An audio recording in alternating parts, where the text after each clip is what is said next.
Rebonjour. Nous sommes donc à la seconde phase de notre formation de tout à l'heure. Alors, nous allons expliquer maintenant comment faire des calculs. Comment faire des calculs avec Excel. Nous avons expliqué tout à l'heure dans la première partie de notre cours les différents éléments constitutifs de l'interface de Microsoft Excel. En résumé, nous avions dit que la première barre s'appelait la barre des titres, auquel nous avons enregistré notre premier fichier que nous avons appelé TP1. La seconde barre ici présente s'appelait la barre des menus, et ensuite l'ensemble des outils qui sont ici s'appelait la barre d'outils. Nous avons ensuite ici la barre des formules. Nous avions également dit qu'un fichier Excel était appelé un classeur. Et dans un classeur, nous avions des feuilles. Nous avons feuille 1, feuille 2, feuille 3, etc. Alors, on a également dit que l'intersection d'une colonne et d'une ligne s'appelait une cellule. Alors ici, nous allons faire un petit exercice qui nous permettra de comprendre comment on calcule, on automatise les sommes avec le logiciel Microsoft Excel. Prenons le cas d'une facture qu'on va saisir ici. Par exemple, facture achat restaurant. Voilà. Nous avons ici les désignations. Alors, mettons les désignations ici. Désignation. Ensuite, on ajuste un peu là, comme ça. Nous avions ici les quantités.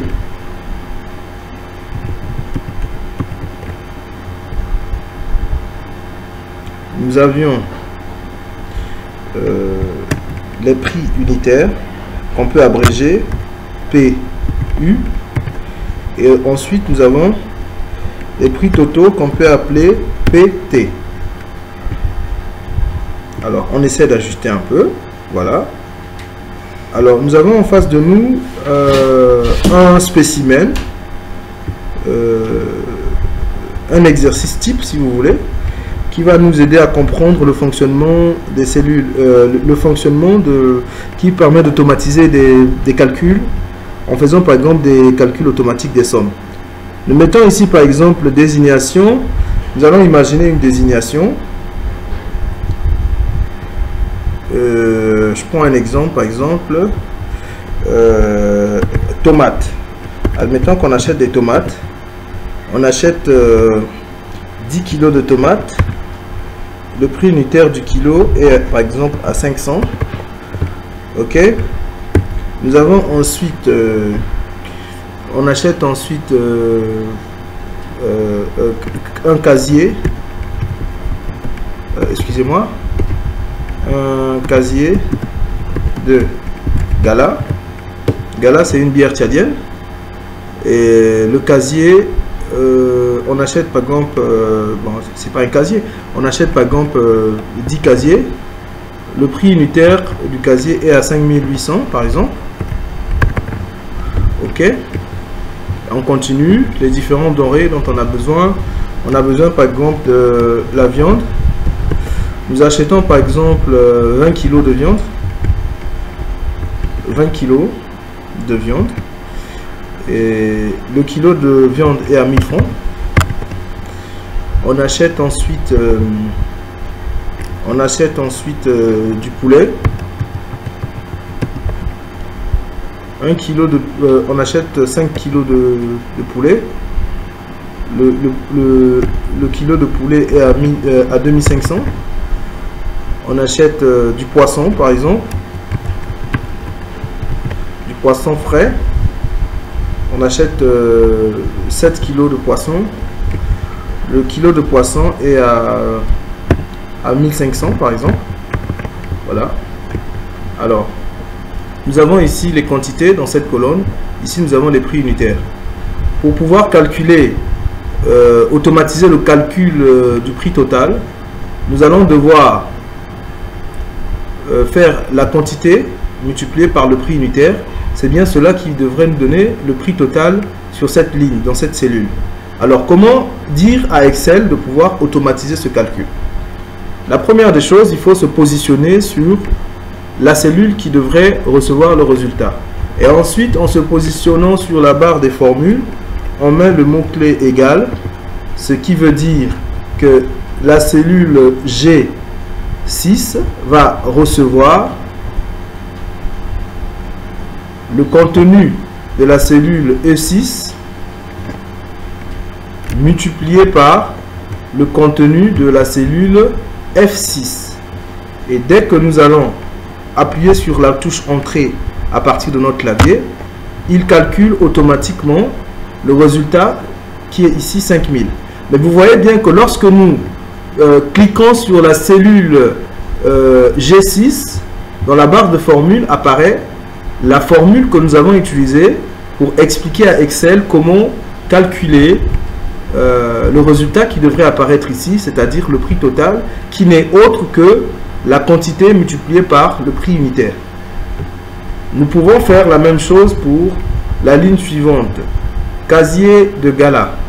Nous avons en quantité 10 casiers dont le prix unitaire est 5800.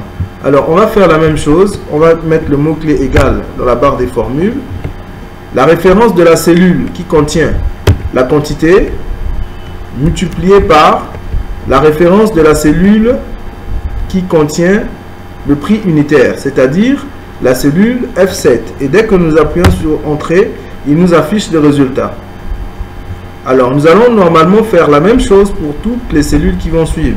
Or, il est possible de pouvoir automatiser ce calcul,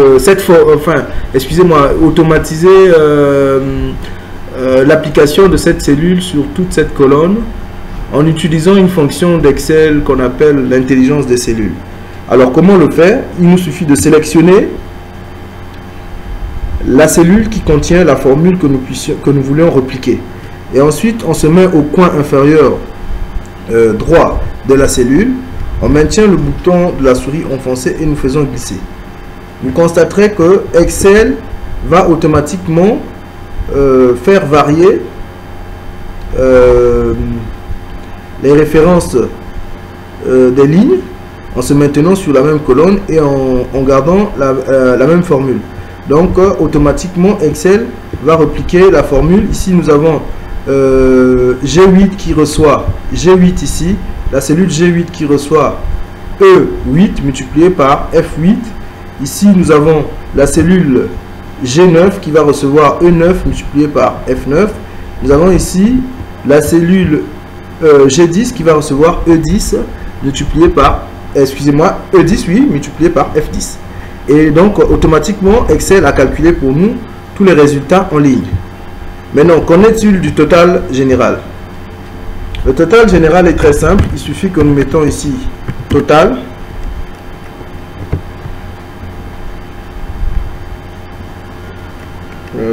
Total général.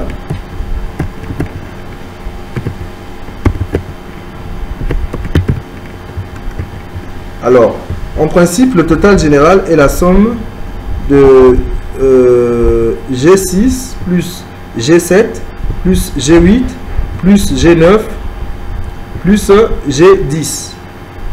Alors, il y a une manière plus rapide de le faire. Il suffit de sélectionner, au lieu de mettre que G11 reçoit, on pourrait aussi faire comme ça, G11 reçoit G6 plus G7 plus G8 plus G9 plus G10, et lorsqu'on va appuyer sur Entrée, automatiquement il va nous calculer le total. Vous voyez que ça nous donne ici combien? Ça nous donne 106 000 francs. 106 000 francs. Mais cette manière de faire deviendra caduque lorsque nous aurons par exemple plus de 100 lignes ici de produits.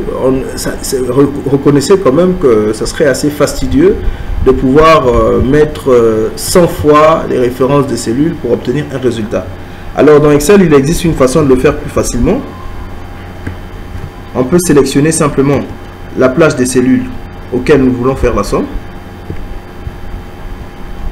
Nous sélectionnons et ensuite nous cliquons dans la barre d'outils, on clique sur somme. Automatiquement, Excel calcule pour nous la somme des valeurs allant de G6 à G7 grâce à la fonction somme. Alors, voilà un peu comment nous pouvons procéder pour pouvoir automatiser les calculs dans Excel. Alors, en dehors de cette automatisation, nous avons aussi besoin de bien présenter nos données, mais cela fera l'objet de la prochaine leçon. Par contre, nous pouvons expliquer comment faire en sorte que Excel puisse nous présenter les données chiffrées en respectant, comment je vais dire, en affichant le séparateur de milliers.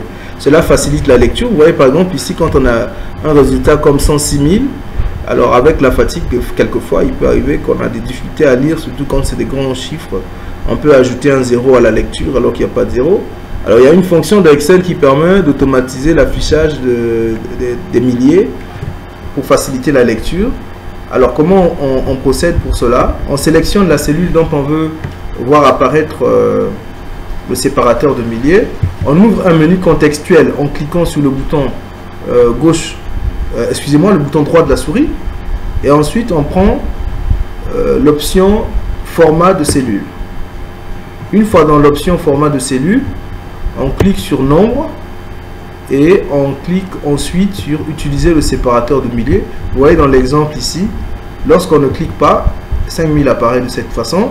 Lorsqu'on clique dessus, automatiquement il y a un séparateur de milliers qui apparaît. On dit OK et vous constaterez que le 5000 qui était écrit avant a maintenant un séparateur de milliers. Alors si on veut faire appliquer toute cette mise en forme sur l'ensemble de notre tableau, il nous suffit simplement de sélectionner tout notre tableau et d'appliquer la même démarche. On ouvre le menu contextuel, on clique ensuite sur format de cellule, on vient sur nombre et ensuite on clique sur utiliser le séparateur de milliers. OK, et voilà, le tour est joué. Nous avons ici donc notre automatiser les calculs avec Excel. Pour cette leçon, nous allons nous arrêter aujourd'hui. N'hésitez pas de me contacter, n'hésitez pas de me faire vos suggestions d'amélioration, n'hésitez pas surtout à poser des questions. Vous pouvez nous contacter directement par notre